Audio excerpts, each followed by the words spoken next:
Tech Plus YouTube channel එකට ඔයාලා සියලු දෙනාම සාදරයෙන් පිළිගන්නවා. අද මම කතා කරන්න යන්නේ මීට කලින් මම ඔයාලට වීඩියෝ එකක් ගෙනාවා ඔයාලගේ TV එක ස්මාර්ට් TV එකක් කරන ගැජට් එකක් ගැන. ඒ කියන්නේ Dialog Viumini උපකරණය පිළිබඳව. අපේ ගොඩක් යාළුවන්ට ප්‍රශ්න ගොඩක් ආවා මේ උපකරණය ගැන. අද මම ලෑස්ති වෙන්නේ මේ ආපු ප්‍රශ්න වලට පිළිතුරු සපයන්න. ඔයා තාමත් මගේ YouTube channel එකට අලුත් කෙනෙක් නම් පහතින් subscribe button එක ඔබලා subscribe කරන්න. අපි යමු වීඩියෝ එකට.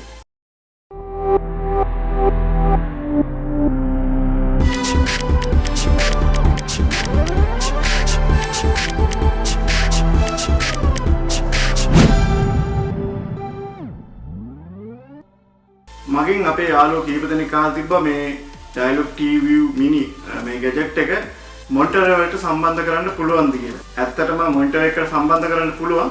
හැබැයි මේ මොනිටර් එකේ HDMI පහසුකම තියෙන්න ඕනේ. මම ඔයාලට පෙන්නන්නම් Asus IPS මොනිටර් එකට කොහොමද මේ Dialog Viumini ගැජට් එක සම්බන්ධ කරන්න කියලා. මේකෙදි මේ quality එක කිසිම වෙනසක් නැහැ. හොඳ quality එකකින් ඔයාලට රූප බලන්න පුළුවන්.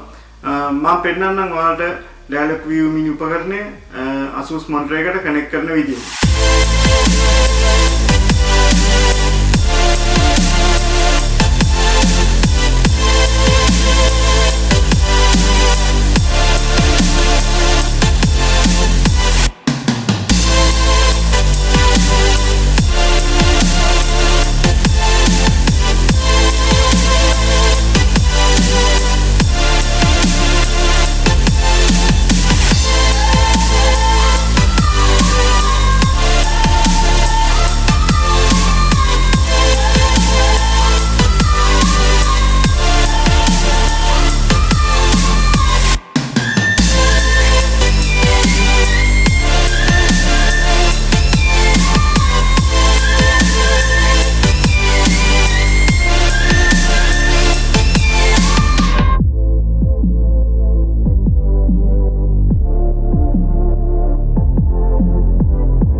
අපේ තවත් යාළුවෝ කීප දෙනෙක් අහලා තිබ්බා මේ Dialog Viumini උපකරණය මොබයිල් හොට්ස්පොට් එකකින් වැඩ කරන්න පුළුවන්ද කියලා.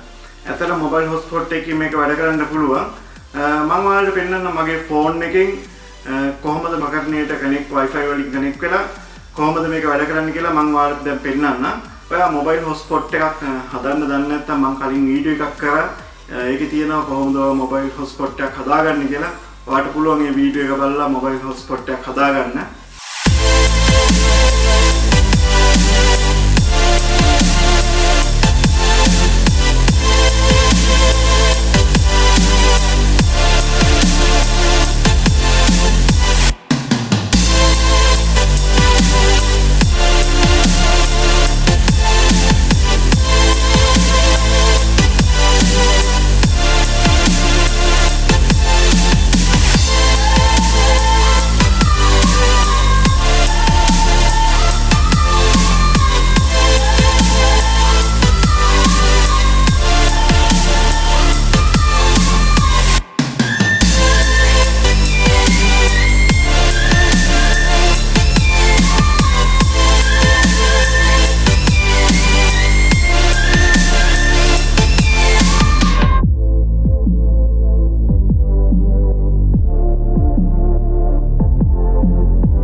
තවත් යාළුවෙක් අහලා තිබ්බා මේ data speed එක පිළිබඳ ප්‍රශ්නයක්. මම ඔයාලට පෙන්නන්න මගේ mobile hotspot එකේ speed එකයි ඒ වගේම මගේ broadband connection එකේ speed එකයි. මේ දෙකේදීම මගේ Dialog Viumini උපකරණය හොඳින් පැහැදිලිව ක්‍රියා කරා.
අපේ තවත් යාළුවෙක් අහලා තිබ්බා MX player එක මේක install කරන්න පුළුවන්ද කියලා. ඇත්තටම මේක MX player එක install කරන්න පුළුවන්. මම ඔයාලට පෙන්නන්නම් Google Play Store එකට ගිහිල්ලා MX player එක install කරගන්න කියලා.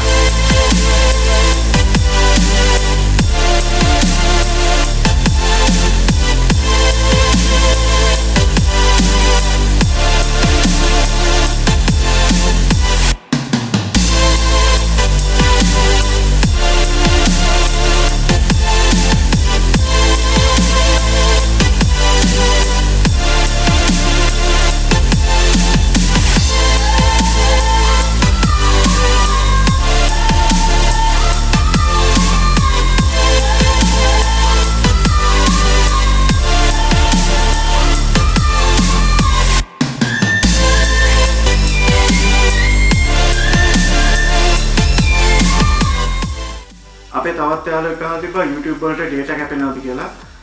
මේකෙදි YouTube වලට data කැපෙනවා. ඔයා YouTube app එක on කරපු ගමන් ඔයාලට data charges කැපෙනවා කියලා message එකකින් ඔයාලට ඒක දෙමුම් දෙනවා. ඒ වගේම මේකට බිලක් එනවා. මාසික බිල්පතක්. ඔයාලගේ සාමාන්‍ය Dialog TV බිල්පත හා සමාන බිල්පතක් එනවා. මේ බිල්පත ඔයාලට Dialog ආගේල්ඩ් එකකට හරි නැත්නම් බිල් ගෙවීම මධ්‍යස්ථානයකට ගිහිල්ලා මේ බිල්පත ගෙවන්න පුළුවන්. මම හිතනවා අද ඔයාලට තිබ්බ ප්‍රශ්න වලට ගොඩක් පිළිතුරු ලැබෙන්නේ නැති කියලා. ඒ වගේම මේ වීඩියෝ එක ඔයාලගේ යාළුවන්ට බලන්න, මේක ෂෙයා කරන්න, ලයික් කරන්න. ඒ වගේම ඔයාලට තියෙන තවත් ප්‍රශ්න හරි ඔයාලා මොන හරි දෙයක් දන්නවනම් පල්ලෙහා කමෙන්ට් සෙක්ෂන් එකේ කමෙන්ට් කරන්න. තාමත් ඔයා මගේ YouTube channel එක subscribe කරලා නැත්නම් දැන් subscribe කරන්න. අපි අලුත් වීඩියෝ එකකින් හමු වෙමු. ඔබට සුබ දවසක්.